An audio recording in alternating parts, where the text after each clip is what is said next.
23 team, right? Which under 23? Under 23 team, Which of the under teams? 20. Every one of them. Good luck to them. See, look, see, it's the way you guys came into the studio this morning. Don't scatter me. Curse liver. Don't scatter me. Liver. There's sometimes that you just allow some people, just let them be.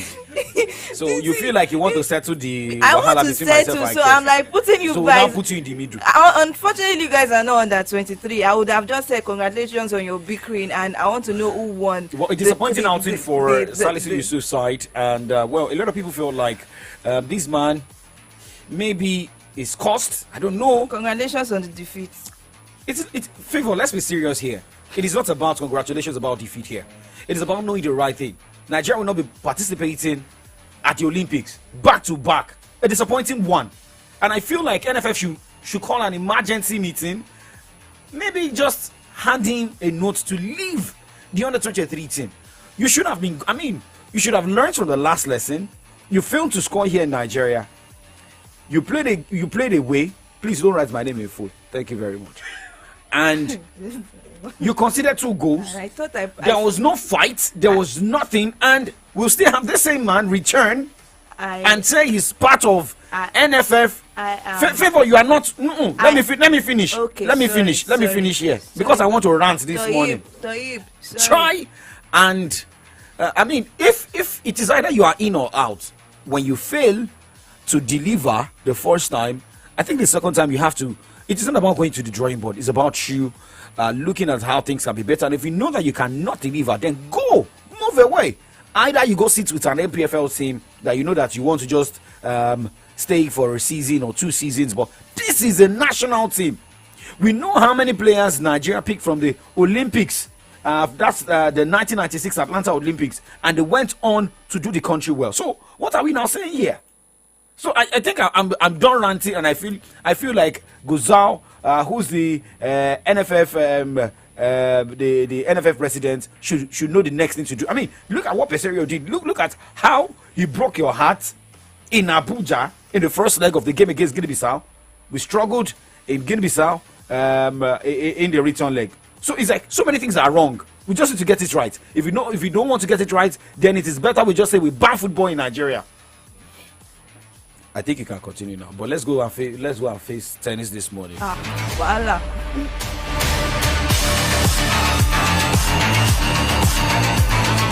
Okay, so let's start with let's go straight and talk tennis this morning and look at the updates here.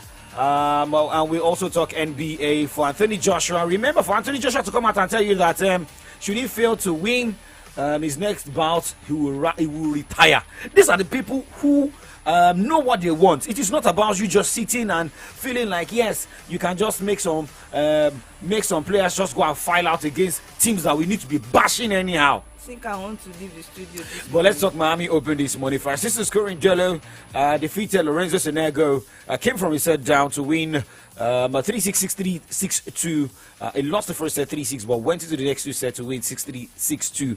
As Danny Medvedev also moved to the next round of the tournament, beating Quentin Haley 6-4, 6-2. Looking at another game going down tonight, that will be Emilio Russovori taking on Jannik Sinner. But look at the WTA this morning, just like the first game that we also saw today.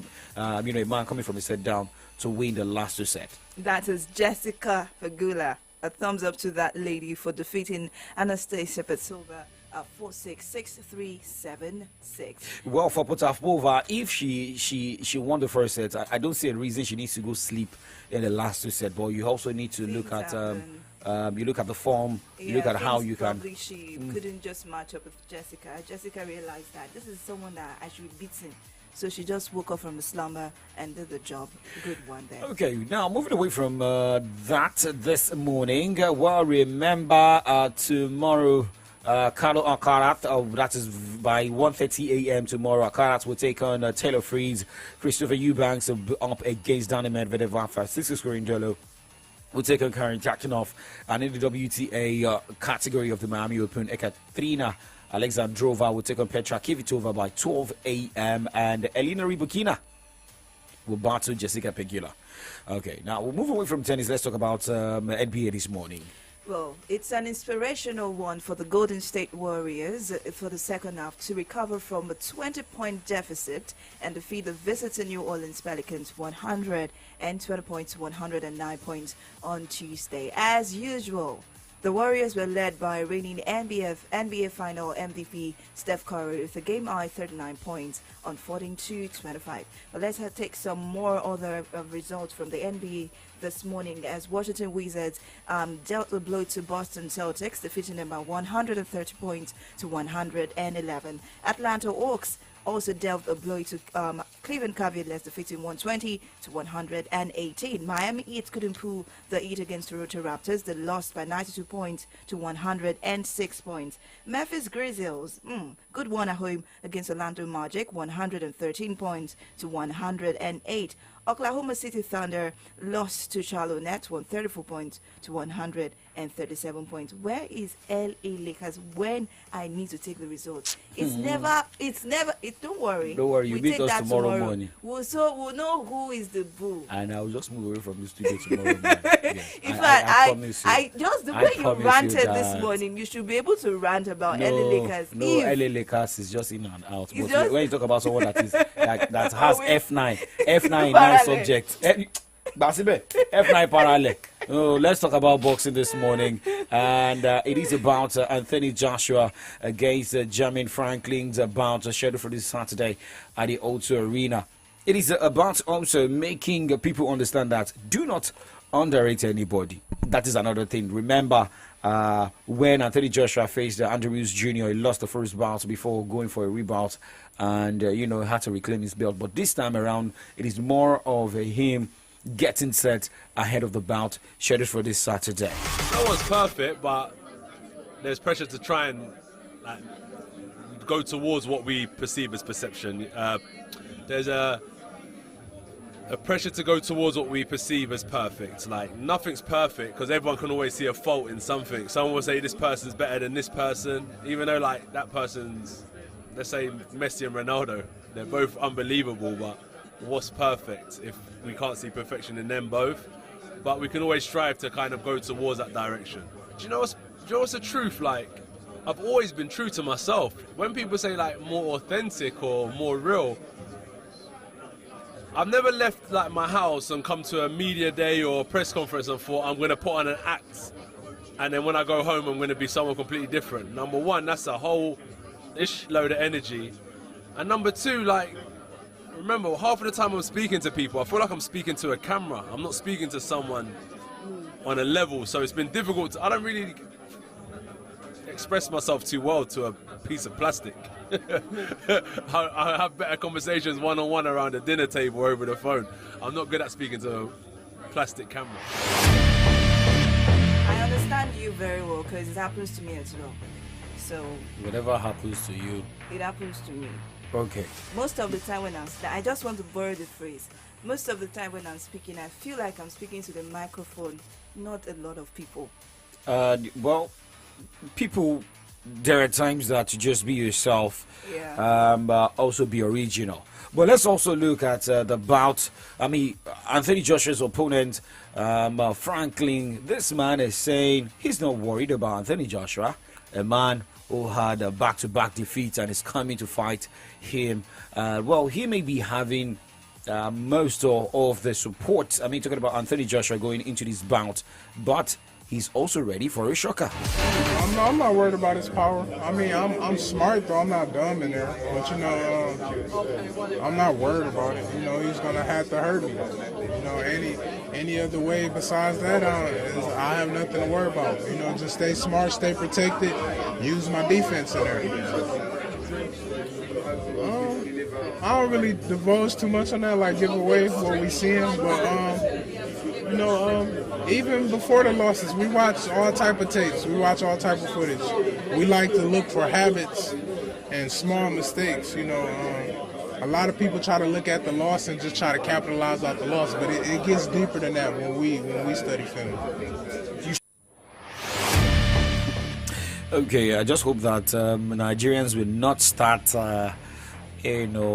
dragging Anthony Joshua on Sunday after the bout. But let's just move away from that one. And let's talk about the NPFL midweek game scheduled for today. Remember, Super Eagles, what's the Super Eagles of Nigeria? Shooting Star Sports Club of Ibadan will be in action. But hey, the reason I had to forget Shooting Star Sports Club of Ibadan is because I'm flashing one special jersey on the show this morning. Remember, you can watch us live from anywhere across the globe. Jump on our Facebook fan page, Solutions 939 FM. Please don't over-touch this jersey. Just be calm. Take it easy. Lagos jersey. The Please, Sporting Lagos. Please announce the name of the club again.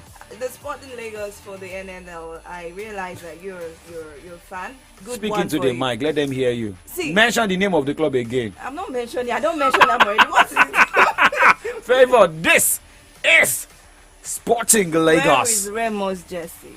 Remo is not playing the NNL. No. Let's talk about teams playing in the NNL. Ekiti United.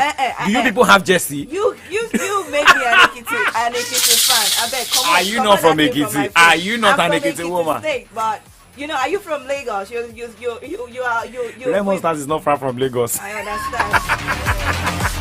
understand. Okay, now let's talk about the NPFL this morning. Just to douse the attention of under 23. You know, let's look at games going down today. I also hope. In the game of sports, you either win, lose, or draw. That is it. But talking about Shooting Stars Sports Club of Ibadan, they need to start winning games. Most especially, look at their position on the NPFL log, and you know the way they lost against Aqua United and the opener of the second stanza. But let's look at the games going down today in the NPFL. Well, the Abia Warriors will be hosting Enugu Rangers, while we have Aqua United traveling on the road to play Bendel Insurance. Dakar FC takes on Bayelsa United, and El Kanemi Warriors will be hosting Remo Stars. Nasser United is on the road against Ayimba Gombe. It's taking on Kwara United. The game between Lobby Stars and Rivers United has been postponed, but we also have games going down today as well. Niger Tornadoes on Wiki Torres, Shooting Stars. Hello, Alfana will be hosting Plateau Star United. Yeah, Plateau United. At the Adama, yes. Then we have Doma United on the road against Central Stars. All these games will be played by 4 o'clock today. I believe with the home advantage for Shooting Stars.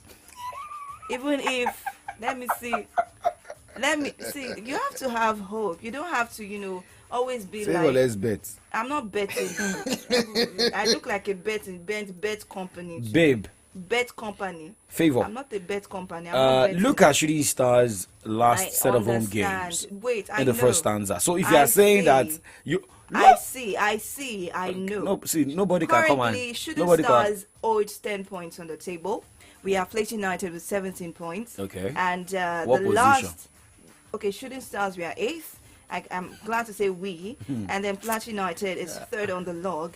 But the last 5 games for Shooting Stars, we had just 1 win, 2 draws, 2 losses. But for Plateau United, we have 3 wins, 1 draws, and 1 loss. I believe miracles happen, and this is the home front of Shooting Stars. We will get that win. If we cannot win, we'll get a draw. At least let us draw it. Yeah. That's the cocoa. But actually, for Shooting Stars, it is more of them seeing how they need to start picking points, because the second half of the season is very, very delicate. And if you fail to do the necessary, look at the team behind you, look at what they've been able to do. Shooting Stars, they are 8th on the NPFL log. Nasarawa United is behind them. El Kanemi Warriors also behind them.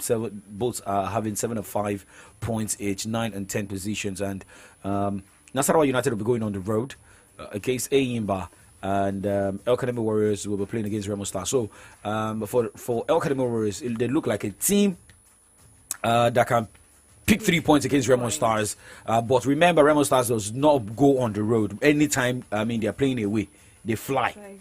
So if they can get their act right, let's say, for example, let's even say should El Kanemi Warriors win this game, that means they will have 8 points and move. Nasarawa United, should they win against Ayimba, that means Nasarawa United will also have 10 points. El Kanemi Warriors have 8 points. But Shooting Stars need to pick their points. If they have 13 points, that means they will move to the 6th spot on the NPFL log. But like you said, Miracle no dey tire. United is Do not underestimate a wounded lion.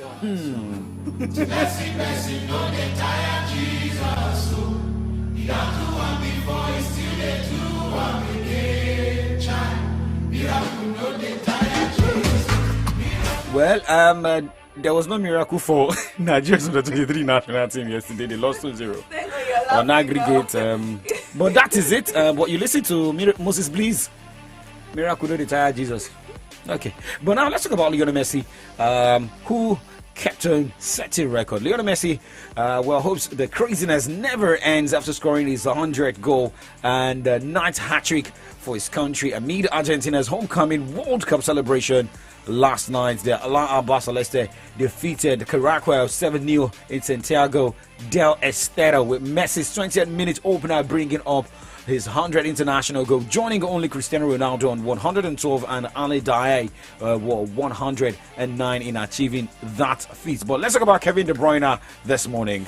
Well, Kevin De Bruyne has reveled in a reinvigorated Belgium, realizing their potential as the new Red Devils captain hailed the fun approach that Domenico Tosetto had instilled. Matchday City superstar De Bruyne assisted two and scored another as Belgium defeated Germany 3-2. The question is, what is up with Germany? But for Germany, you also need to start getting things right. Although, unfortunately, Leon Goretzka leaves off that game yesterday, and it's going to be a doubt for Bayern Munich's crunch Bundesliga clash with Borussia Dortmund. That's going to be the Klassiker, and that'll also be the first game of the Thomas Tuchel, who's taking charge of the German Bundesliga side. But I mean, for Goretzka, who's injured, but let's also see maybe there's some players that can help the team. But hey, a disappointing outing for the Spanish team yesterday as they lost against Scotland 2-0 in the Euro 2024 qualifiers. But for Gareth Bale, he had an emotional farewell to Wales fans after his retirement, telling the supporters who make it so special and Welsh football. But now let's talk about Hervé Renard. Remember, Hervé Renard did a Cinderella story at the last World Cup, making Saudi Arabia go past Argentina. And after that celebration, Saudi Arabia did not win one game. But Hervé Renard has resigned as Saudi Arabia coach in order to take over as coach of France's women's national team ahead of this year's Women's World Cup. The Saudi Arabian Football Federation, SAFF, confirmed on Tuesday that the 54-year-old Frenchman was appointed as coach of Saudi Arabia in July 2019 and led the country to a famous 2-1 win over eventual winners Argentina at the World Cup in Qatar last year. Let's talk about Arteta and Bukayo Saka this morning. When I see Bukayo Saka, I'm very happy to talk about it. Arsenal manager Mikel Arteta has heaped praises on Bukayo Saka for his consistency, but claims the young star still has room for improvement. Saka has been a key pillar in Arsenal's Premier League success this term, with the side setting 8 points clear of Manchester City as they chase the first league title since 2003 and 2004. Well, remember, only Manchester City's Erling Haaland and Tottenham's Harry Kane have more combined goals and assists in the league this season, with Saka having netted 12 goals with 10 assists. Saka has also started all 28 of Arsenal's league games this campaign. Let's talk about teams getting set for the UEFA Champions League. Inter Milan is part of this team, and Andrea Onana claims that Inter Milan deserve more respect in the Champions League after progressing from a group containing Bayern Munich and Barcelona. That's right. Simone Inzaghi's side finished second in Group C in the UEFA's top club competition with a home win and an away draw against Xavi's Belgrano, proving crucial to the group stage progression. Inter then negotiated a tough last 16 task against the Porto, winning 1-0 on aggregate in a two-legged affair and face Benfica in the quarterfinal. They look like a team that can do a surprise this time around. But let's talk transfer stories this morning. And it is about Harry Kane. It's Harry Kane and Manchester United as they're preparing to make their move for Harry Kane. The bosses will not wait until the end of the season before opening negotiations with Tottenham in the hope of agreeing to an £80 million deal. If it's going to be an £80 million, I think it would be a better deal for Tottenham, and same of Harry Kane. Harry Kane needs to leave Tottenham Hotspur if he wants to win titles. Yeah. Yep. Local champion. Okay, Chelsea are set to battle with the Premier League over a potential breach of spending rules, with the club ready to cite Antonio Rudiger's departure for Real Madrid on a free transfer last season as one justification for their huge losses. Well, lastly, Marcus Rashford reportedly turned down a £400,000 a week deal from Paris Saint-Germain. Hey, wait. Well, I feel maybe Rashford does not want to compete with Kylian Mbappe in that team. Yeah, he does not want to sit on the bench. But there's sometimes I just have to move away. Goals get challenged. You can't just sit back in England and call yourself a king. But Manchester City are monitoring Celta Vigo's Gabri Veiga as look to bolster their midfield option this summer. But let's just also quickly let you know some updates this morning. Okay, you want to say something? No, what if it goes there and then it now comes down? Please leave him where he is. Oh, fine. You're talking about Marcus Rashford. Rashford. Well, I feel like most of these players, look at Jude Bellingham, he's doing fine. And Borussia Dortmund. You know, the fear of the unknown is sometimes, also, yes, is I understand, can because, be I mean, a he looks factor. like a king in Manchester United. Looks. It looks like, yes, this kid on the block, he gets goals, and when you're in England, there's this quota that works for you, the support that works for you, but they always feel like when they move away. But look at the likes of Smalling. Smalling is in Roma, Tammy Abraham as well. These guys are getting competitive football. They get starting shared. Jude Bellingham as well. So it is more of you moving away, and you also become more important if you're doing well. If you know how good you are, move away from your comfort zone. I think that is the word. If Marcus Rashford, and he may be moving with huge sum of money, and if you're making a return to England, it will also be on a high pay. Maybe Manchester City can come back and say, okay, we want to pay more to bring you on board. Or maybe a Chelsea, look at the big money spenders. Look at Newcastle United as well. They've got the Saudi money. So it is about you looking at how you can be better. But to also make the AM update better this morning, we'll move to the other side of the show where we look at headlines on pages of Nigerian newspapers. A lot of people felt like there was going to be a nationwide strike. But NLC has come out to say they will... They have to take it down a bit for the next 2 weeks. Yeah. If they see that things are not getting better, talking about the cash crunch in the system, I mean in Nigeria, they'll have to review again. Well, as well as the cash crunch is being, monitored by the NLC, there was some kind of oil exploration yesterday that was inaugurated by the president as well. But one thing is actually trending in the PDP at this moment. Why is it that there is medicine after death? We'll talk about this on the EM update. My name is Favor Olorunshola. Well, my name is Oladapo Okunubi. Shout out to Sports in Lagos.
Energy day, ready sound day, ready news day, ready sport day, ready cut the day. Hey, now yeah, because you know the turn. We know the turn. We know the turn. Hey, we know the turn.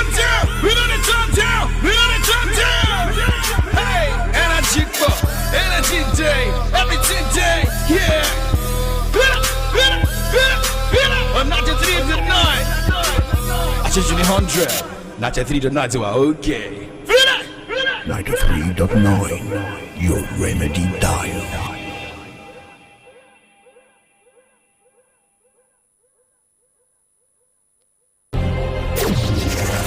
Radio is all about information, education, and entertainment. Maybe that's before now. Solutions 93.9 FM has raised the standard of radio broadcast to preferring solutions in all human angle. 939 FM, the remedy. To improve is to change. To be perfect is to change often. Where others stop, we start. Join the AM Update team for everything sports, reviews on newspaper headlines, trending topics, exclusive interviews on health, politics, education, security, music, and more on this dial 939 FM. Weekdays from 9 a.m. to 11 a.m. AM Updates just got better.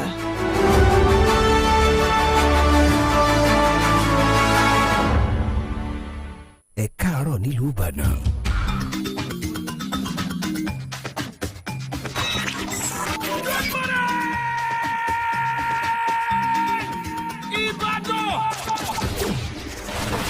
Solutions 93.9 FM. For this Naija wey we dey so, say you no hold cash no mean say wahala dey o. You wan send money to Male for Villa, just use Momo. You wan buy recharge card or data, just use Momo. You wan pay for market wey you buy, just use Momo. You fit use Momo run plenty things without cash, as long as you get Momo account. No cash, no wahala, and e dey easy to open o. Just dial *671# to open Momo account. Set your PIN, transfer money from your bank account inside your Momo account. Make you fit dey pay for anything, send and receive money sharp because life is simple with Momo. Ibadan! Elections are over and it's time to come together as one. Join Brega Dink and friends at Life Matters the Southwest Unity Tour. Featuring Q-Dot, FaZe, SGXY, Jesse King Puga, Oke Bakassi, Funky Malam, Omar Baba, Dr. Smile, Baba Laria, General Lack, DJ Sexy, Baba Kamo, Ike Bishop, Wally Agba, Lepashos Bosse, Nepa Boys, Koja, Tai Chi, Paul the Good Guy, and more. Regular 3K, VIP 10K, Table of 8, Gold 250K, Platinum 500K. Tickets available at Foucault Supermarket Outlet, Gracie Mart Akobo, Grand X Store Outlet, Ultima Restaurant Outlet, Filmhouse Cinema Dugbe, and Samonda. Headset Palms Mall and online at ariatickets.com. Date is the Sunday, 9th of April. Venue, Jogos Center Ibadan. Time, 3 p.m. Powered by Maltina and Goldberg. Supported by the Oyo State Government. Laugh Matters, Ibadan. Kosi Pressure. Media partners. Solutions 93.9 FM. Kadara, destiny. Who decides where we are born? Clans of Lagos na the ogbonge tori of Isaleko Street King, Obalola and im gang with better actor and celebrity dem like Toby Bakari, Adesuwa Tomi Wellington, Chike, Iyabo Ojo and plenty big names dem. Chai! Clans of Lagos na correct film. Download Prime Video now. Make you sef enjoy 7-day free trial. Terms and conditions dey o. Oh yeah, japa to Prime Video. Ẹ káàárọ̀ nílùú Ìbàdàn.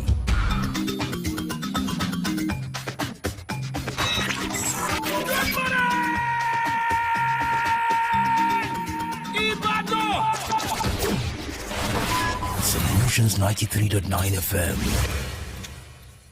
Luckily, party positions we have agreed are not tied to positions of executive and legislative positions. However, I'm a very, very democratic person. I will do everything to promote the interest and the image of my party. If the PDP says I should step down after the presidential candidate emerges and happens to be in the north, I'll be very glad to do so, because what we want is to take over the government and run the government in the interest of Nigerians. So I'll sacrifice anything to ensure that my party wins.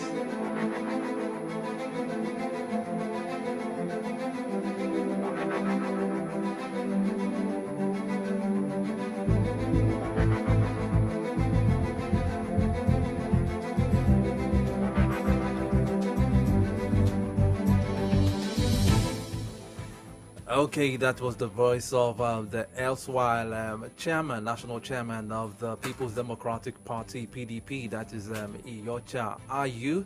A statement I'd like to call a throwback when he was making a statement that he would step down if the zoning of the presidential candidacy of the PDP goes to the north. Favor, you were smiling when I said that's a throwback. Yeah, I was just looking at it as though today could be a Thursday, so we would have the throwback to Iyorchia Ayu's statement. A special edition.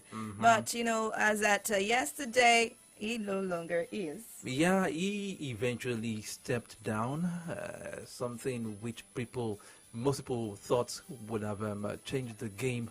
If he had done that earlier, it wouldn't have caused a form of rancor that almost tore apart the People's Democratic Party. I made a statement this morning. I'm like, why the action, or why is it that there is medicine after death? This should have been done when the G5 was calling agitating, asking, and now it has turned or not, come to the favor of the PDP for the presidential election. Good morning. My name is Favor or Lawrence Lau. Welcome to AM Update. This corner is for the newspaper review and analysis. Okay, you almost made me forget to mention my name. My name is Adedamola Lafenwa, and together with Favor Laurentola, we shall be taking you through some of the national dailies we have with us today. And I have the Punch and the Vanguard newspapers with me this morning. I'll take in headlines from the Nigerian Tribune and the Nation newspaper. Okay, do I go first? Okay, let me take the first shot. I'm taking the first shot, or the first punch, at the Punch newspaper this morning, and the banner headline has something to do with what we just played now. Suspension. Ayu heads for court as PDP appoints acting chair. And right after that, Ayu wants court to overturn suspension. Damagum to run party pending judgment. PDP recorded worst electoral outing under Ayu and battled chair. Weak, gone for good. G5. Okay, that's the banner headline on the front page of the Punch newspaper this morning. And going to the cap headlines, I have this one that says, court cases won't stop handover to Tinubu Shetima, FG. And another one says, top fuel subsidy, revive refineries, Pengerson tells government. Labour shelves strike, gives CBN fresh 2-week ultimatum. That story can be found on page 43 of the Punch newspaper this morning. And now going to the pocket headlines, I have this one that says FG $22 billion loan request rejected. Reps. Zenith Bank grows earnings by 24% to 945.5 billion naira. Now going to the show headlines. Ramadan, Yobe reduces working hours for civil servants. Rampaging Ogun kidnappers kill 2, abduct couple. And the last one from the front page of the Punch newspaper this morning says, 1 dies, 7 injured as fire guards Lagos markets. These and many more stories will be found on the pages of the Punch newspaper this morning. All right, taking my first shot is going to be from the Nigerian Tribune. That is going to be the major headline here. It's on the PDP crisis, like we mentioned earlier. We argue out, the Mugum in, Wike celebrates. NWC set to review suspension of Shema, Anyim, Farshe, others meets today. And we have Autumn withdraws case from tribunal begs for forgiveness. Labour shelves plan strike, gives CBN 2 weeks to make Naira note available. 7 injured as fire guts building in Balogun Market. And we also have this one here. Nothing will truncate an over of power. On May 29, federal government, Tinubu nominates Kebbi Governor Wale Edem into Transition Council and CSOs to INEC. Account for 400 billion naira spent on general elections. Okay, now going to the Vanguard newspaper this morning from the cap headlines. I have this one that says Zenith Bank grows earnings by 24% to 945.5 billion naira. That's also on the front page of the Punch newspaper, which I read earlier. 10th National Assembly, we have become onlookers in selection process. APC NWC cries out. 39 passengers die in Niger, Bauchi, Kebbi auto crashes. Fuel subsidy, incoming government will bear palliatives burden. FG. Polls, it is just God that saved APC. You want to know who said that? That's Oji Uzokalu. And another one says, Kogi versus EFCC. Court adjourns ruling to April 20. Now moving to the banner headline this morning on the front page of the Vanguard newspaper. It says, PDP crisis. Are you out? Damagum named acting chairman. And another one, okay, the writers to that. I am taking office to fulfill all righteousness. Damagum. NWC to meet review development today. He behaved like a village headmaster. Bode George. And the last rider, accept your reign as ended. Wike mocks are you. I can imagine how Wike will be feeling right now. Very triumphant. The G5 will be celebrating on a round table. Okay, now going to the shoe headlines this morning on the front page of the Vanguard newspaper. Cash crunch. NLC suspends planned strike, gives CBN 2 weeks to normalize supply. Okay, these as well. Okay, I think I have a few headlines here left. Okay, there's this one that says, we thought obedient movement, Peter Obi, were a joke. Ex-Information Minister Labaran Marco. You find that story on page 9. And another one says, National Assembly extends lifespan of 2022 capital supplementary budget to June 30. And the last one says, U.S. lawyer Bruce Fein, new British envoy to meet over Nnamdi Kanu's release. That story is on page 11 of the Vanguard newspaper this morning. All right, taking this one from the Nation newspaper, Buhari, Tinubu well placed to perform as president. President leads turns of economiums for president-elect at 7 to 1, prayer to Oud in Lagos. And we also have this one, Pengassan canvasses petrol subsidy removal as police appoint DIG promotes 24 to AIG. And President-elect nominees Bagudu, Edo join Transition Council, Labour shelves plan strike over Naira scarcity for 2 weeks. And this is going to lead me to what the NLC actually said yesterday in the burning issue.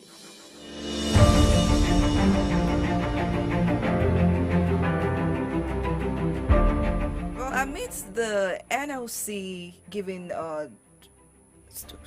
was supposed to start commence a strike today, but because of the compliance of the commercial banks and the CBN, the NLC has decided to, watch, I will use that word, watch, for the next 2 weeks to see what happens. According to NLC, the banks are getting empty again.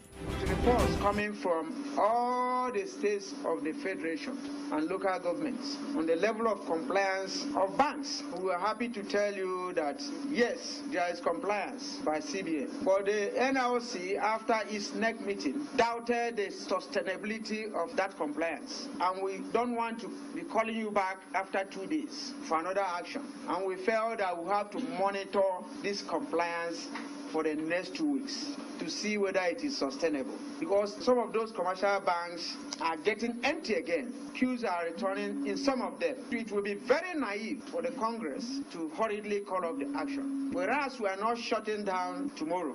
We want to loosen up for another 2 weeks with committees set up at the national level and in all the states of the Federation to coordinate the level of compliance. The question is, will this, not be extended again after 2 weeks, just to watch and coordinate the level of compliance? Well, let's keep our fingers crossed on that.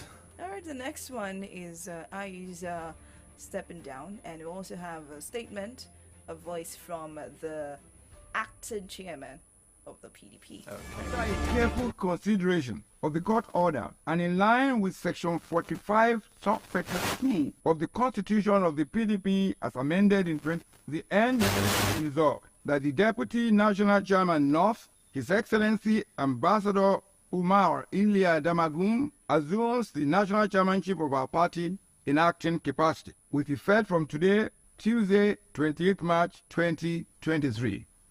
I will be here with you in an acting capacity pending the determination of what is to come soonest from the courts. I want to use this opportunity to enjoin you to give me all the cooperation as we've always had with you. I will have a meeting immediately after this session with the NWC. I think we have scheduled a meeting with the NWC to check on what is happening within the party. Okay, that's we heard two voices there, but the last one you heard is the new acting chairman, national chairman of the People's Democratic Party, PDP. That is Alhaji Omar Aliyu Damagum, who is was making his acceptance speech yesterday. We have our analyst today on the phone with us this morning. That is Mr. Ayodeji Ajishokwe. Good morning, sir. A good morning to you, my dear brother. Good morning, sir. Okay, let's go straight to the business of the day. We had the story or the news that came in yesterday about Iyorchia Ayu eventually stepping aside for another person to take over the helms of affairs of at the PDP. Now, with that story, isn't that more like medicine after death? Shouldn't that step, or if he had taken that step a longer time ago, or maybe a while ago, probably it will have had a positive effect for the chances of the PDP at the last general election? Jamola, the moment Atiku Abubakar secured the party's ticket, and he went about prosecuting his presidential ambition the way he did. I kept saying it to some of my colleagues that, look, what with a man of Alhaji Atiku Abubakar's stature in politics and governance, I was just taken aback. That, look, this is a man that has been running presidential campaigns since 1991 and 1993. And he has been a vice president for 8 years. It was on the platform of the political machine, the PDM, that he inherited from General Shehu Musa Yar'Adua, that the Obasanjo presidency rose to power. And that man will manage his own campaign like this. Let me tell you, I came to a conclusion yesterday that it was, if you can put it like that, that it was like a spell. It was like a spell. Believe you me, if the brothers, the G5 are doing with them, if they had managed the G5 very well, probably this guy, Obi, Peter Obi, probably would not have left. And if Peter Obi probably was on that ticket, it would have been a foregone conclusion. I think we probably, most probably, won that election. But he just went about it. I can't just understand. And you're saying, are you now? And the man was still grandstanding after a court order. He was still grandstanding. A man of Ayu's stature in the political space. He was still grandstanding. That it is only the neck that can remove a principal officers or principal officers of the party. When you know that when the court makes an order, I mean, which party? Which party constitution? And this is something we have seen happen before. That was the way, for example, the former chairman of APC was removed. You cannot be a party chairman or any principal of a party without being a member of your party at the ward level. But now, looking at the history of the PDP in a few years back, starting from the days of Ali Modu Sharif, it has always been a tussle to remove the chairman, the national chairman. I remember the problems PDP had to go through during the time of Ali Modu Sharif and down to Uche Secondus, and now Iyorchia Ayu. It has always been there's something on that seat that makes it so difficult for people to voluntarily step aside for peace to reign in the party. Well, you see, that's the problem with party politics political parties in Nigeria. There are rules. Rules of the game are clearly stated. Or people will still flout it and still grandstand and still go to court. And in whose interest? Look, if you and I and others set up a group, there are clearly stated aims and objectives, which is collective. You understand? Yeah. That means the objectives, aims, and whatever reasons that group, party, or whatever it may be, is set up, has to be above individual interests. But I don't think that's what we're seeing. And I am totally surprised that the PDP is going into this cycle again. Now, I asked you a question earlier on. If Ayu had stepped aside, do you feel the table would have turned in favor of Atiku Abubakar at the presidential poll? Damola, it was a straightforward, simple demand. When he was elected as chairman, he said, as soon as a candidate of northern geopolitical origin emerges, he will step down. Yeah, we actually played the statement that he made then, this morning on this show. What then is the difficulty with that? It looks like he's not a man of honor. It is shocking. He made a statement to that. He said, not just even the note he wrote that was circulated. What kind of a man or an individual? He has been Senate president. He has been minister times over and over, an academic, and incidentally, he teaches sociology. You know, a man, that's marks of dishonor. For whatever he is, that's marks of dishonor in the highest places. And these are people that want to go into government. What are we going to expect from them? And he stuck to his gun. And even Atiku Abubakar, you know, was just allow things to flow like that. Yeah, because it will have made a lot of difference. Yes, the Constitution says a man from the same geopolitical zone will have to, you know, if a chairman steps aside, another person from the same geopolitical zone will step in. But they could have found a way of arranging it, you understand? They could have found a way of arranging it, you know, for whatever, if it's an agreement, okay, let's do it this way, let's do it this way. But I just talk to his girl. And as Abubakar too was saying, if he steps aside, a man from the geopolitical zone will take over. Yeah, the man said, I will resign the moment the candidate of the same geopolitical zone emerges. He did not. It will have made a lot of difference. Imagine you had a weekend, the damage done to the party, the damage done to the party. Now, let's look at the man who is replacing Iyorchia Ayu now. Is he not still from the same geopolitical zone? He's from Yobe. He's from Yobe. From the north. He's from north. He's from it's actually the national chairman and north zone. So that's the constitutional provision. Okay. That's the constitutional provision. Okay. And battle for the soul of the party. I knew they were going to go for Ayu. It is the first, you know, it is going to be the first person that strikes first. And Ayu was the most vulnerable. He was the most vulnerable. And of course, you know, in Benue, where he comes from, Autumn is the governor, and they were at loggerhead. So it was a matter of just going for, he was the most vulnerable. He doesn't have the political muscle on ground. He does not. You understand? So they just went for the weakest link, which is his word. And he's a gunner. But the party is going to suffer for this. It's going to suffer for this.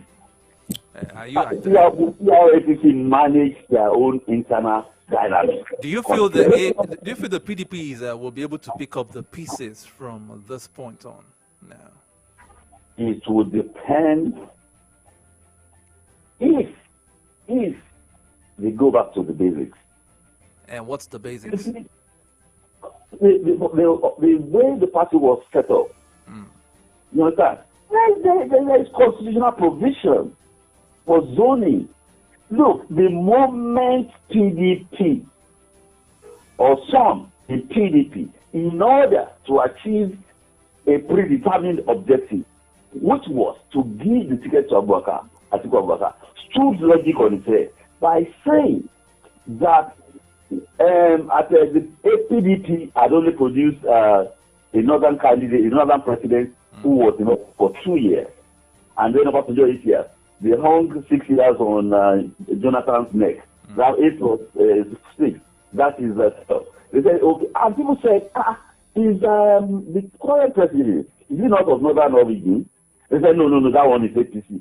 I mean, we are talking about PDP. That's standing logic on its head. But they had a predetermined objective. The moment they did that, okay, they got away with that. In the bitterly fought party primaries, okay, somebody, Atiku Abubakar, got the ticket. But rather than reconcile, Atiku Abubakar just getted up to Dubai. I was shocked. So they have to go back and look at the constitution. It may be let them amend, but they must honor. They must honor their constitution. This is not playing by the rules. That's the outcome. Okay, and still talking about the PDP, it's believed in some quarters that in the last 8 years of the reign of the APC, the PDP has not really been able to play the role of the formidable opposition party like the APC did while PDP was in power. And even take a look at the Senate. Good morning. Good morning.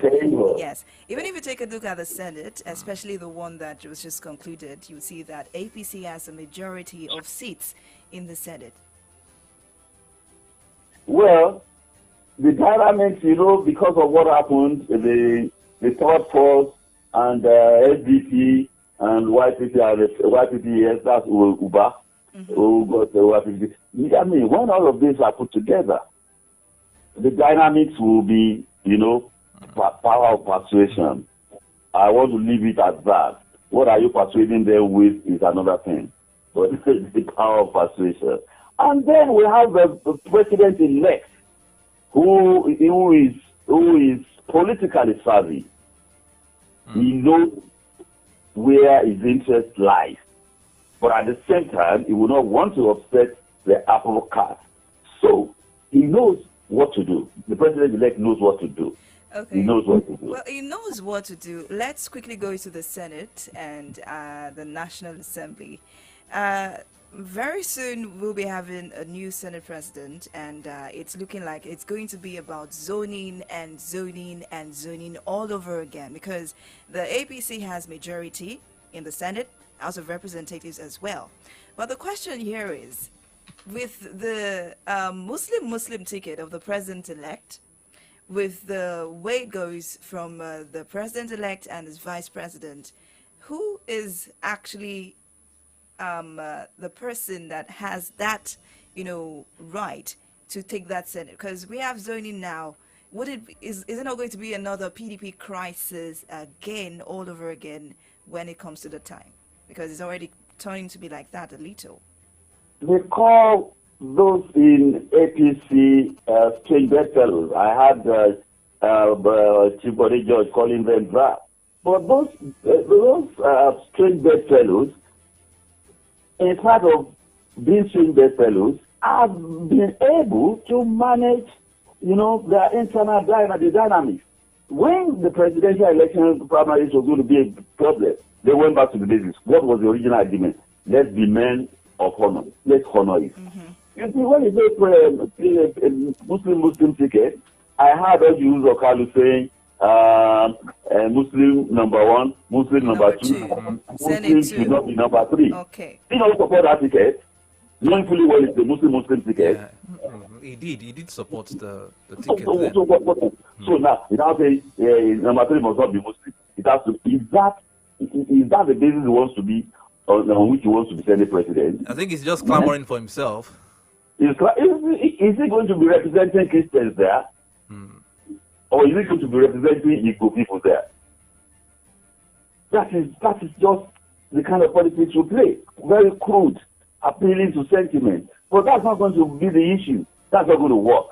And I am not sure Oji Kalu has the capacity to, believe me, I don't think, look at Lawan, calm. Look at David Mark, calm, politically savvy. You don't have to be loud. If you are Okadibo fell because he was loud. You understand? Bukola Saraki was very calm too. Very calm. Extremely very calm. Always smiling. No matter how heated the house was then, he kept on smiling and just jiggling. Look at the crisis Saraki went through. How he became the president against the wish of his party. And I don't think there was any serious attempt to impeach him. He managed them. So all this coming and saying number 3 must not be Muslim and a Christian. No. That's not good. It's a case of not being there yet and he's already making noise about it. So, I mean, we need a politically savvy Senate president. Not sentiments. Okay. No, it's not about sentiment. Okay, let's move a bit away from politics proper. And there is this thing coming up in some of the papers this morning about removal of subsidy. And there are speculations that once Bola Ahmed Tinubu is being sworn in May, and because he had already mentioned it even in his campaign that he would remove the subsidy. Now there are implications coming with the removal of subsidy because there are some speculations that we might be buying a liter of petrol between 400 naira and 750 naira. Do you think Nigerians are ready for? Let's look at the effect it will have on the masses when the subsidy is eventually removed. There is no provision for subsidy in the second half of the year in the 2023 budget. And like you rightly said, Bola Ahmed Tinubu said it during his campaign. You see, we now have one is 95 naira. I bought PMS yesterday. I bought it 230. I bought 232 last night. So why? The issue of subsidy. Who is getting the subsidy?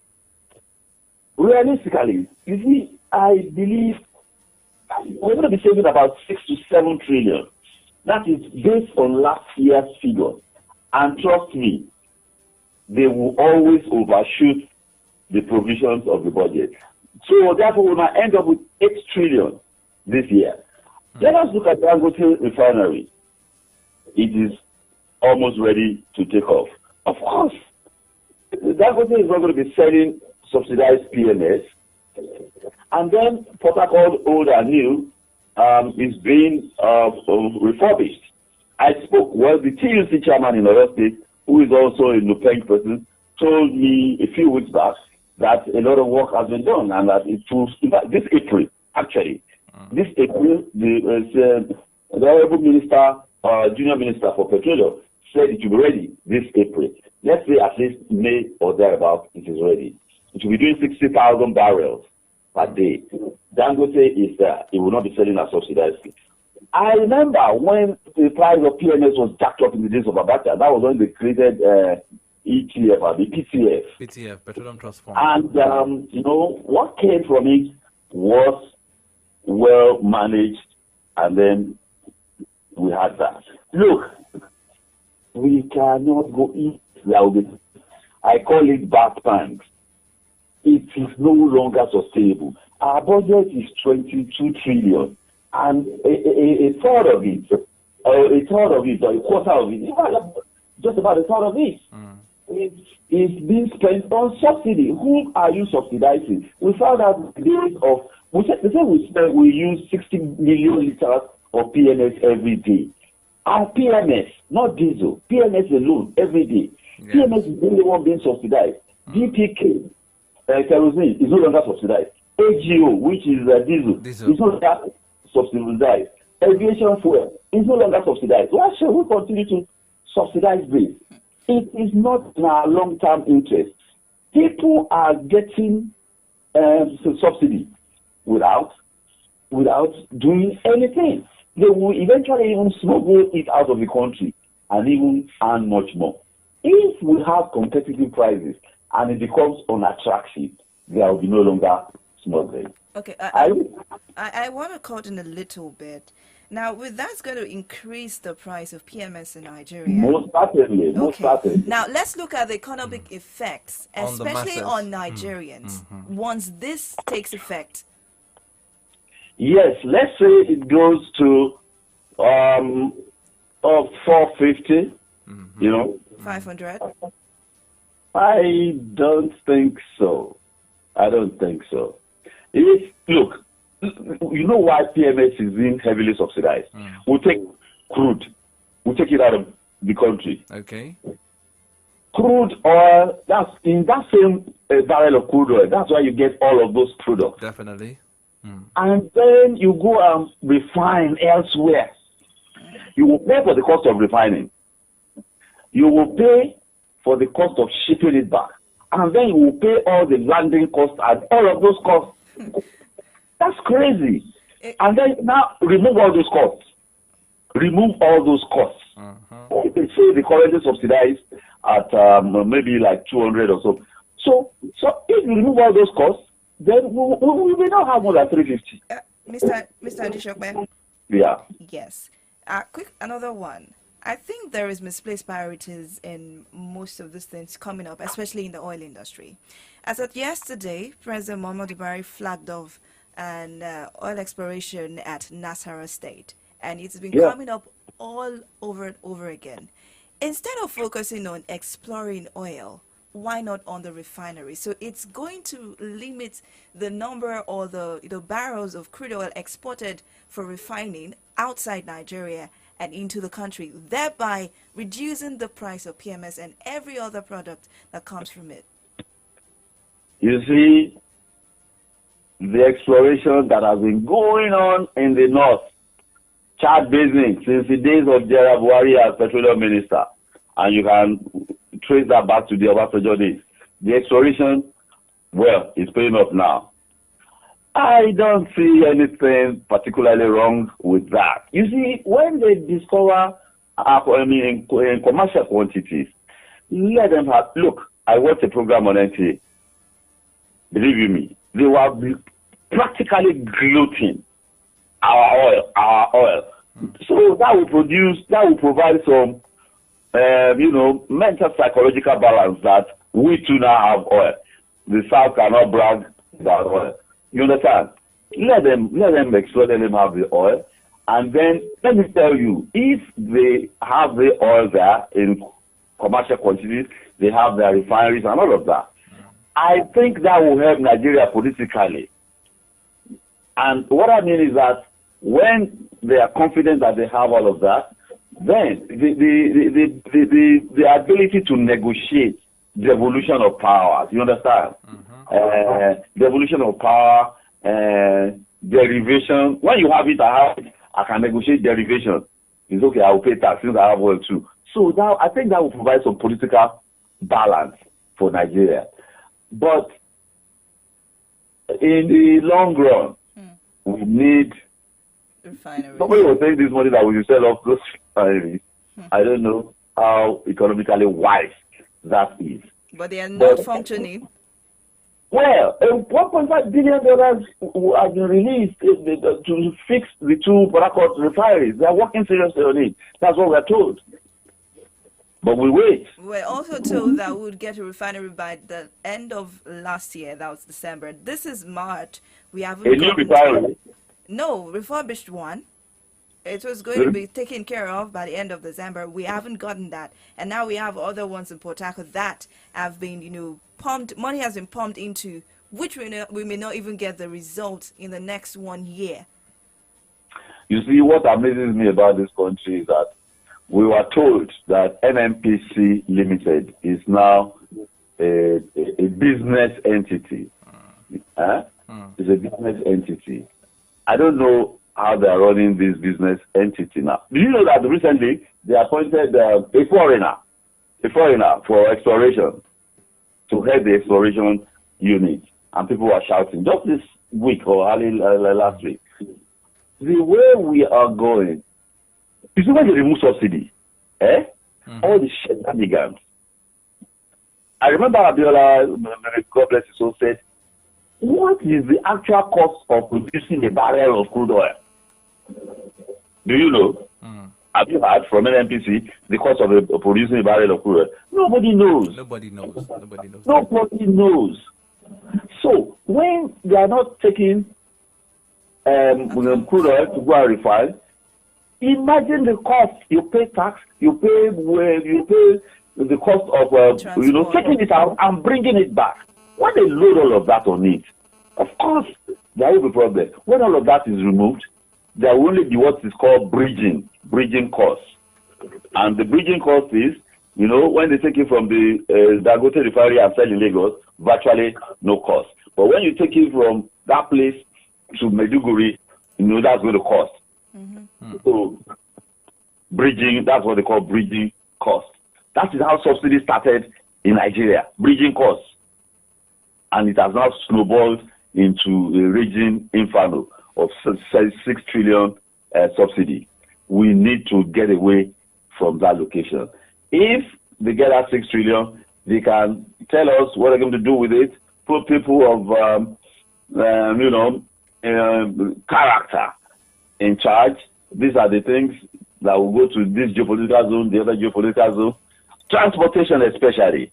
You understand? Let them put that into railway. Railway is very, very key. Railway is key. Not doing rail line from Kano to Maradi. If they go to this geopolitical zone, which rail line do you want? You understand? The people determine. This is the rail line that is critical to our economy in this geopolitical zone. Southwest, where do you want your rail? We have 150 or 200 kilometers for you. Which way do you want it to run? Then the governors and the people of Southwest determine that. And then, the issue of railway is off the exclusive list now. It has been put on the concurrent list. Yes. So all of that, if the federal government says, we have 200 kilometers for you, and the governors of the South will say, okay, we'll add 100 kilometers so that it will go around, that will solve a lot of problems. Moving goods by rail. Very cheap, very safe, and it takes pressure. If you travel from Lagos to Kano, the right side of the road is damaged. Even the Lagos Ibadan Expressway now, they have no way bridge. And those roads, new roads, they have maximum load they can carry. If it is 30 tons, and those trucks put 40 tons in their vehicle and travel on it, especially during the daytime, the road will just expand and damage it. But if you put that on train, that's a lot of. So that is the way I think the issue of subsidy, and then there should be a lot of PR. You understand? Okay. Sensitization. Okay.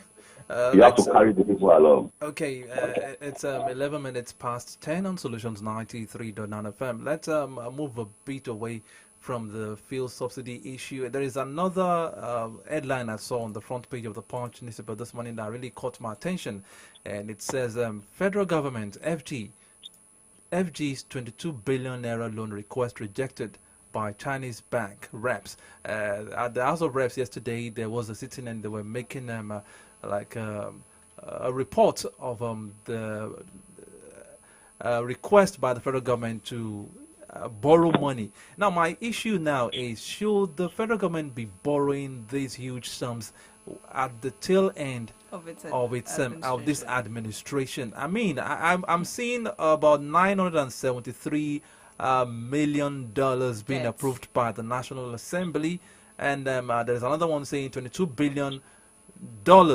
being rejected by Chinese banks. Should this present government be advocating or be requesting to borrow these huge sums of money at the tail end, considering the huge debt that we have on ground for the incoming administration? Well, like they say, government is a continuum. And when you take over government, when you come into government, you acquire the assets, both assets and liabilities. It was definitely not yesterday or just before the elections that they started those processes. They are long, painstaking processes. They must have been at it for probably a year or thereabout. So it's a matter of the new administration coming in and reviewing things. You understand? You can review, you can renegotiate. When you come in, you review things and renegotiate. What are their profile? How did we get here? What are the contents of their profile? So you can review, you can renegotiate.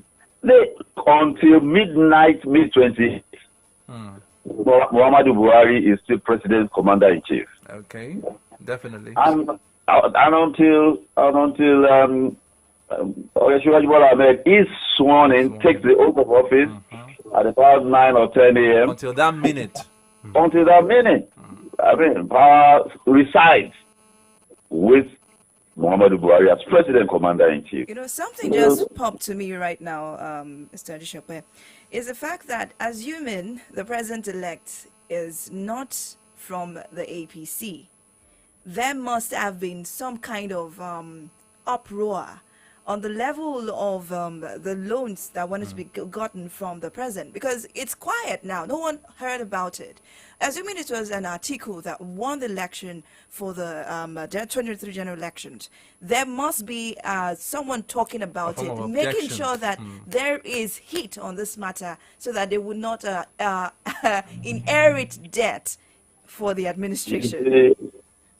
You see, when Obasanjo came and fought for debt forgiveness, and Jonathan, a short while, because of some loans, you see, there's nothing bad about loans in itself.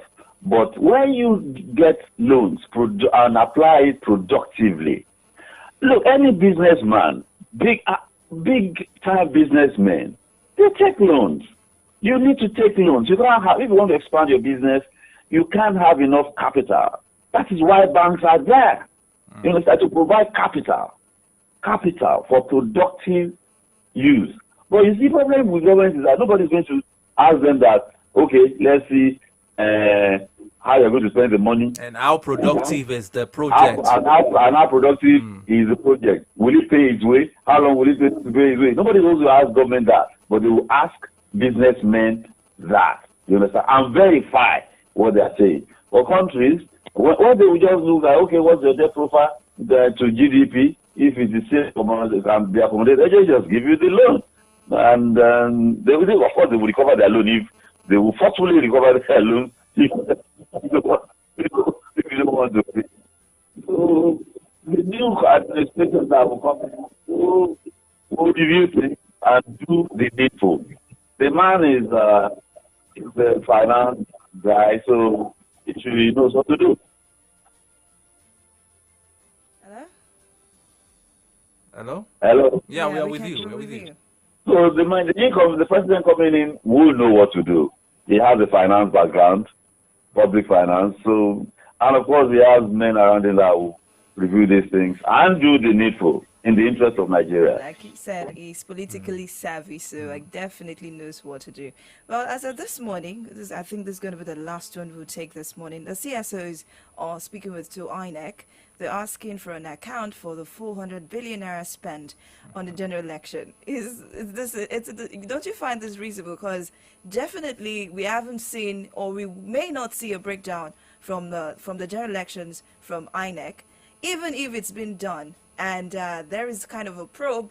We never get results from probes and, things like this. Well, INEC is a public institution and draws its finance from the Federation account. Of course, you see, government institutions, the way they run, you give account. There's no way you're not going to give account. Look, if you are going on an assignment and you are given a certain amount of money, when you return, within a space of specified time, if you don't render account of the money you took, of course, the audit people will move in and do the needful. So INEC will,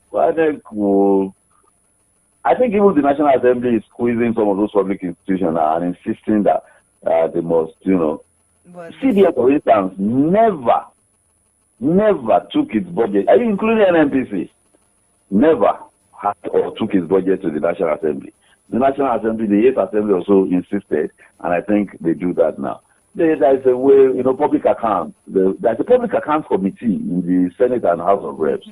So, and they have oversight functions over all these public institutions. If need be, they will ask them to give account. The question is, will this law be upheld? Will it be done? at the appropriate time, even if it's done, isn't it going to be after there is lots and lots of questioning and asking and the lies? Because I must say that the judicial system in Nigeria, maybe a lot of people do not even trust in it. Well, I have had up till this Saturday in a conversation with a senior advocate of Nigeria. We were talking about some of the decisions of the Supreme Court. And he said, and they always tell us that the judiciary, the judge is not a Father Christmas. It is what you ask that you get. The reliefs you ask for. If you don't ask for certain reliefs, they deal with facts. They don't deal with truths. And you know facts can change. Truths are constant. So they deal with facts, and it's what you present before them. You see, the judiciary, it is some of the things they do to the ordinary man. Because you go to court to seek justice, not judgment. But the court, to the ordinary eye, you and I, non-legal minds, non-learned fellows, they were not learned. Well, we are not seeing justice. We are seeing judgment. You understand? Okay. And when they say the judiciary is the last hope of the oppressed, or even everyone, that can be tricky a bit for the ordinary eyes. But we still have to put our trust in them. Okay, Mr. Ayodeji, before we let you go, I saw something while Favor was scrolling the front page of the Nigerian Tribune this morning. That's a picture of the governor of Osun State, that's Ademola Adeleke, embracing Rauf Aregbesola. And I'm sure you must have seen the clips too of the two of them dancing seriously yesterday. I don't know if you saw. Now, knowing that Adeleke is from the PDP and Rauf Aregbesola is a chieftain of the APC. Now, what does it tell the electorate that usually fight amongst themselves because one belongs to this party and another belongs, especially during election? I mean, look at this men. They were hugging, full of smiles and dancing, and it was okay. Let me just take your point, your view on that. Well, you see, politicians, Nigerian politicians globally, there's no, they don't. The fight between them is for power. It is not individual thing. They are not fighting themselves. They are fighting for power. So that's what people should understand, that the politicians are not fighting themselves. They are fighting for power, wrestling for power. It's like a championship belt. That's what they're wrestling for. The fight is not personal. You understand?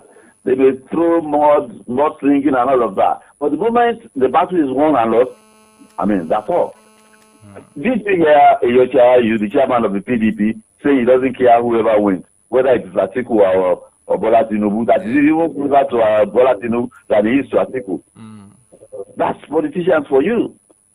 That is politicians. And when I saw them dancing, all of that, don't forget that the current governor, when the brother died in office as a senator, he was the brother was a member of APC. Aregbesola was governor, and they gave the ticket of APC to that guy, the current governor, Ademola Adeleke. It was Adeleke then. When Isiaka Adeleke died, Jackson Ademola took over, and it was on the platform of APC. So I mean, he only switched again to PDP, after some time. So politicians don't fight on that behalf. Don't die for politicians. It's not worth it. It's not worth it. Can you imagine how the way they when Buhari came, how they squeezed Atiku Abubakar, his company in Port Authority.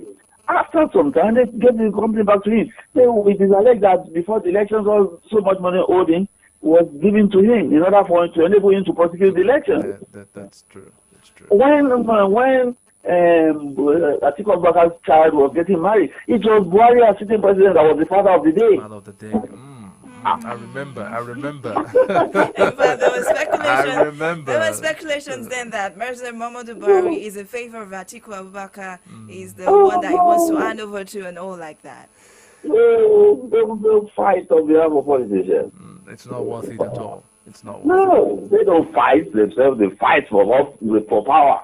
They're not fighting themselves. They're fighting for power.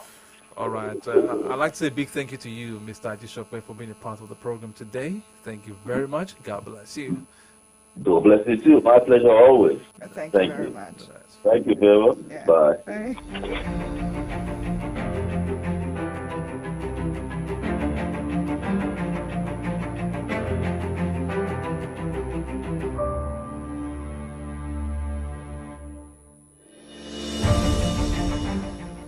Okay, you can now join in the conversation and contribute your comments or your opinions on some of the issues we've discussed this morning. And the numbers to call are 0909 88 89 939 and 0912 22 22 939. 0909 88 89 939. 0912 22 22 939. If you're just joining, we went through the IU. Iyorchia Ayu stepping down as the PDP chairman. We also took you through to the oil subsidy, also the loans and everything right here. Well, 0909 88 89 939 and 0912 22 22 939. You can also jump on our Facebook page, drop your comment, and we're going to do that. That's Solutions 939 FM. We'll take it and we'll read it because you did. Okay, let's go for some of the comments already. Okay, do we have a call? Okay, let's take some of the comments on our Facebook page. I have this one coming from Oluwaseun Ruth. It says, good morning. The incompetence of the government at the center has worsened our economy sector. All the sectors are not working as expected in Nigeria under their watch. I will urge the president-elect to find a lasting solution to insurgency, poor power supply, or theft, poor health facilities, and so many more when he gets to power on May 29, 2023, because we can't afford to continue this way and expect different results. May God deliver us. Say amen to that. Okay, that's coming from Oluwaseun Ruth on our Facebook page. You want to take some of the Yes, comments? Olayinka Adetola says, many Nigerians have not survived totally from the issue of Naira scarcity yet.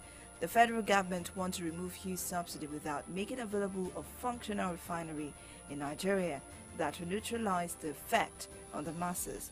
Despite the trillion naira being spent, you didn't put the amount on the Mariband refinery. So the petroleum subsidy removal at this critical period will contribute more hardships on the average Nigerians, and this is a sign of wickedness. May God touch the heart of the incoming president to do the needful. Okay, I have this one coming from Omade Adekunle. The result of the last presidential election that favored Tinubu signifies that God has destined it that he will win the election, because as the PDP was loose guiding, the APC presidential candidate was using divide and rule tactics to finish them. So they should accept their defeat and find a way to learn how to become a formidable opposition party, because I don't think the PDP is good at the position. Well, I think that's coming from Omade Adekunle. Okay, yesterday I experienced something. It was as though we're having this, break on the cash and everything. So I saw this long queue at the ATM stand. I decided to join. All right, so it's fine. For a few months now, we've not been queuing at the ATMs for cash. When I joined, I was just fixed to get into that point. It was just saying unable to dispense cash. When it was your turn? I was just five people to my turn, unable to dispense cash.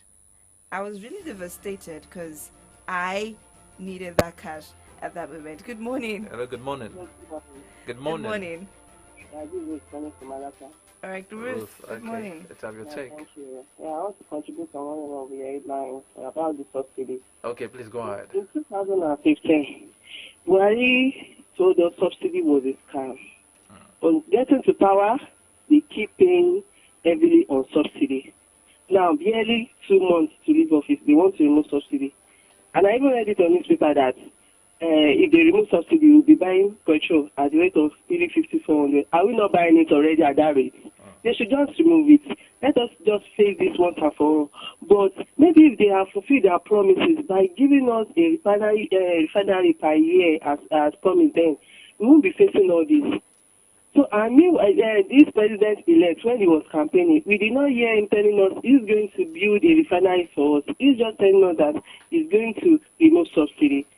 So now if they remove the subsidy and we start buying petrol at that rate, won't all this affect businesses? Won't all this affect transportation? I just think they should just do the needful. Because the way they are just piloting the affairs of this nation is really inflicting more hardship on Nigerians. That's my contribution. Thank you. All right. Thank you very much. Thank you very much for that contribution there. We asked the same question to Mr. Ajisope, and he was like, maybe for now. Probably there was a particular story or headline on one of the papers that we read that the next government will provide palliatives for the people, so as to cushion the effect of the removal of subsidy when it is eventually removed by the incoming administration. I was enjoying your story about your experience at the. I'm going to tell you about it. So let's go on the commercial break. Okay. When I come back, I'll continue the story. Remember, you can still call in 0909 88 89 939 and 0912 22 22 939. We'll be back. For this Naija wey we dey so, say you no hold cash, no say wahala dey o. You wan send money to Male for Villa, just use Momo. You wan buy recharge card or data, just use Momo. You wan pay for market wey you buy, just use Momo. You fit use Momo run plenty things without cash, as long as you get Momo account. No cash, no wahala, and e dey easy to open o. Just dial *671# to open Momo account. Set your PIN, transfer money from your bank account inside your Momo account. Make you fit dey pay for anything, send and receive money sharp sharp, because life dey simple with Momo. Kadara, destiny. Who decides where we are born? Gangs of Lagos na the ogbonge tori of Isaleko Street King Obalola and im gang, with better actor and celebrity dem like Toby Bakari, Adesuwa Tomi Wellington, Chike, Iyabo Ojo and plenty big names dem. Chai! Gangs of Lagos na correct film. Download Prime Video now. Make you sef enjoy 7-day free trial. Terms and conditions dey o. Oh yeah, japa to Prime Video. To improve is to change. To be perfect is to change often. Where others stop, we start. Join the AM Update team for everything sports, reviews on newspaper headlines, trending topics, exclusive interviews on health, politics, education, security, music, and more on this dial 939 FM. Weekdays from 9 a.m. to 11 a.m. AM Updates just got better.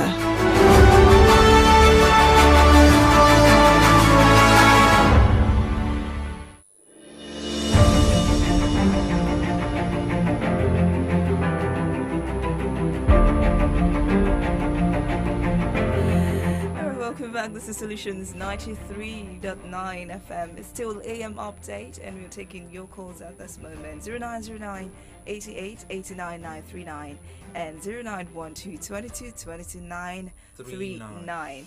I was given a story. Okay, that was just yesterday. I was devastated. And I was thinking that when I get to a POS, definitely I will get cash. But the price must have reduced, like drastically, because we're already getting cash from the ATM.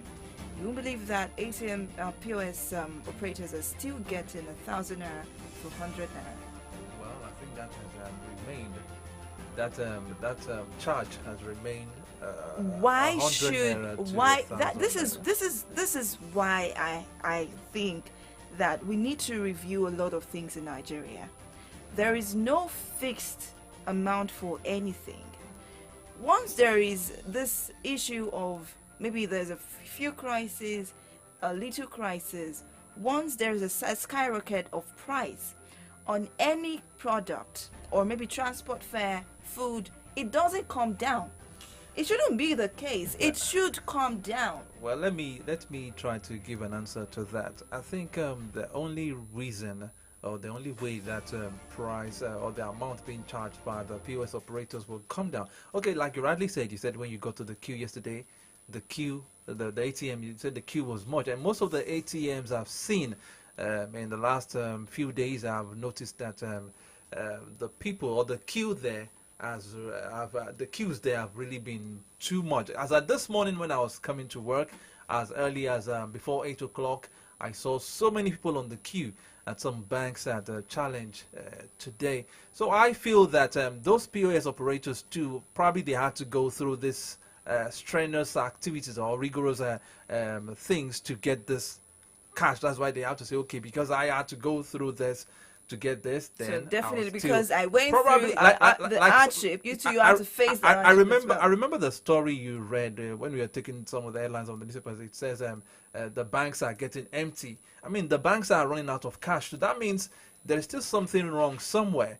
This cash that we were thinking that by this time everything would have normalized there, but you see that this cash is not really sufficient enough to go around, because if the cash was sufficient to go around, I don't expect banks to be filled with queues. I don't expect people waking up as early as 6 a.m., 6:30 a.m. saying that they are going to the bank to pick a tally number and everything. So until all that subsidizes, then or subsides rather, I think we will still experience such charges from the POS operators. But the fact remains that these ATMs that we're talking about, they've been a limit has been set to it, that per person, maybe per bank, you can take more than 10,000 naira, you can take more than 20,000 naira. A colleague of ours yesterday told me that I think, was it yesterday? Was it on Monday? At the ATM that she was able to withdraw up to like 40K.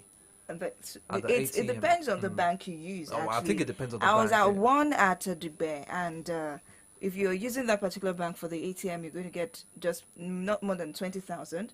If it's from another bank, it's 10,000 naira, and maybe it has increased in other places as well. But at the same time, please, when you're taking money, I beg, be considerate of other people too. Other people too need that cash.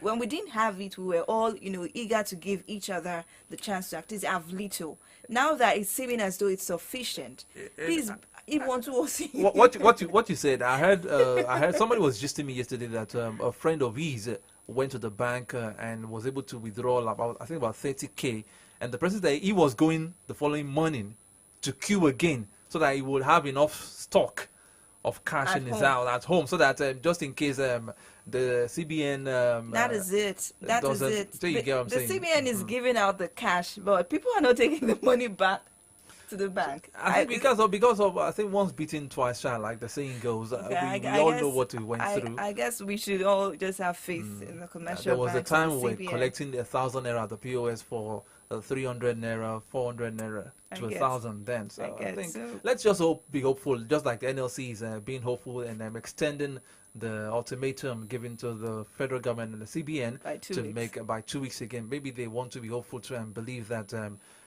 the next 2 weeks all those things will be something of the past, and we can always rejoice and say, okay, no queues at the ATMs, no need to wake up as early as 6 a.m. to go and queue at the banks. Like I saw this morning, before 8 o'clock, all the banks that challenged this morning were already jam-packed. Their gates jam-packed with people waiting to get access to their cash. Okay, it's about time for us to start wrapping things up on the program today.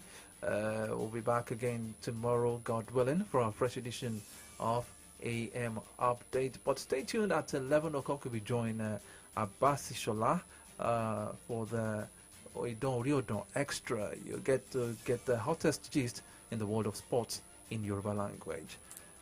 Well, I'm in favor of Lauren Tala. Do you intend to go to ATM today? I'm going. It's not that do I intend. I'm going because I need to go home today. I could tell from the way you sounded. Okay. I'm going. Well, I wish you all the best. I stood there for about 1 hour plus, thinking that I was going to get cash, just to get into me, and I was very disappointed. I wish you best of luck today, and I pray that you will be favored, just like your name favor in class. My name is Adidam Walalafewa, and I'm wishing you a winning Wednesday. Please stay safe today.